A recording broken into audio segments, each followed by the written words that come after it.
امروز در این ویدیو میخوام ماشینی رو بهتون معرفی کنم که به ماشین روز قیامت معروفه، با قیمت بسیار بالایی داره. اما قبل از اینکه بریم سراغ ویدیو، دوبار بزن رو صفحه تا ویدیو لایک بشه و اگر هر روز میخوای باهوشتر بشی یه سر به چنلم بزن. این ماشین که به خودروی آخرالزمانی معروفه توسط شرکت شرپ در روسیه تولید میشه. این هیولای روسی به خاطر تایرهای بزرگ و خاصش از هر موانعی میتونه عبور کنه و هر جایی که شما بخواید و به راحتی میتونه بره. از راه رفتن روی آب و یخ بگیرید تا سخت‌ترین مسیرهای کوهستانی و شنی. همین باعث شده خیلی اوقات به مردمی که در سیل یا جاهای مختلف گیر افتادن بتونه کمک کنه. تایرهای این خودرو قدرتمند به سیستم کنترل فشار باد مجهزه که در مواقع ضروری میتونید بادش رو کم و زیاد کنید.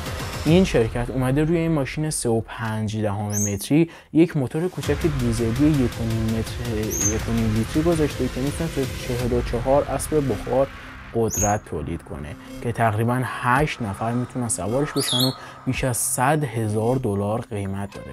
حالا تو به هم بگو اگه $100,000 داشتی حاضر به خرید این ماشین بودی یا نه؟ تو کامنت ها بگو.